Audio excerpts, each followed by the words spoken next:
অভিযোগ সংশ্লিষ্ট ব্যক্তি যার কথা আপনারা বলেছেন, জনাব মোতাজ্জেরুল ইসলাম মিঠুর বিরুদ্ধে জ্ঞাত আয়ের উৎস বহির্ভূত সম্পদ অর্জনের অভিযোগে গতকালকে মামলা রুজু হয়েছে। সেই মামলা সংক্রান্তে তাকে গ্রেপ্তার করা হয়েছে এবং তাকে তদন্তকালে রিমান্ডে নিবে কি নিবে না এই বিষয়টি তদন্তকারী কর্মকর্তারা নির্ধারণ করবেন।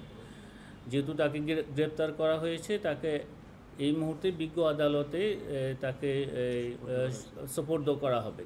কেন এই অনুসন্ধান প্রতিবেদন দাখিলে বিলম্ব হয়েছে, আমরা অনুসন্ধান দলের কাছ থেকে জেনে আপনাদেরকে এই বিষয়ে অবহিত করতে পারবো। কী কারণে বিলম্ব হয়েছে, কারণের সাথে আমার যতদূর জানি কিছু সম্পদ দেশের বাইরে ছিল বা এখনও আছে, সেই সংক্রান্ত অনেক তথ্যাদি সংগ্রহের একটা কারণ হতে পারে আমি যতদূর জানি।